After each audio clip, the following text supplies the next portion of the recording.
Hello, beautiful brown girl. Welcome home.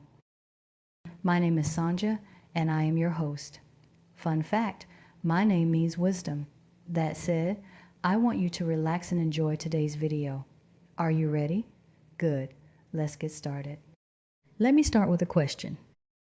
Why does rest feel so uncomfortable for you? Not boring, not unnecessary, but almost wrong or criminal.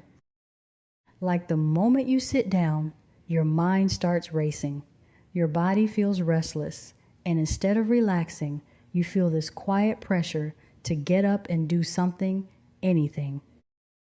If that sounds familiar, it's not because you don't know how to rest. It's because your body was trained not to. If you have a mother wound, rest was rarely modeled for you, and in many cases, it wasn't even allowed, which was the case for me. Now, if this was the case for you, you may have grown up in an environment where you were expected to be helpful, responsible, or emotionally aware far earlier than you should have been. You may have learned that your role was to support others, anticipate needs, and stay alert to shifts in mood or energy. That kind of environment creates survival mode. And when you live in survival mode long enough, your nervous system adapts to it.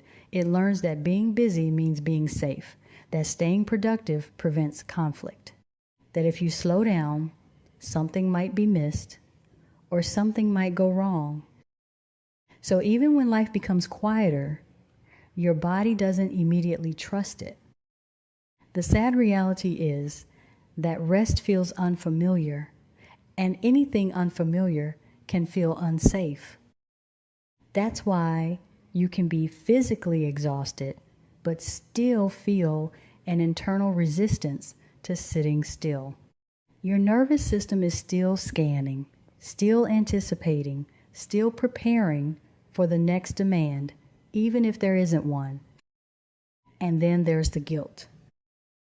That subtle voice that shows up the moment you pause, telling you that you should be doing something more productive, that you haven't done enough to deserve this break, that resting is somehow lazy. But if you have a mother wound, that guilt makes even more sense. Because somewhere along the way you learned that your value was tied to what you did, how much you gave, how much you carried, how well you performed.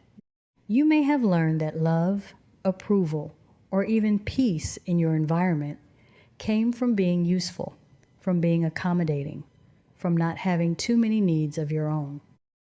So now, when you try to do nothing, your mind resists it. Because doing nothing was never safe for you. It was unfamiliar, and in some cases, it may have even been punished directly or indirectly, which was the case for me. In my childhood home, if I was found relaxing, having fun, or even laughing too loudly, I was given the most absurd tasks like replanting all of the houseplants or rewashing all of the dishes in the cabinet, including the Christmas dishes that we only used once a year.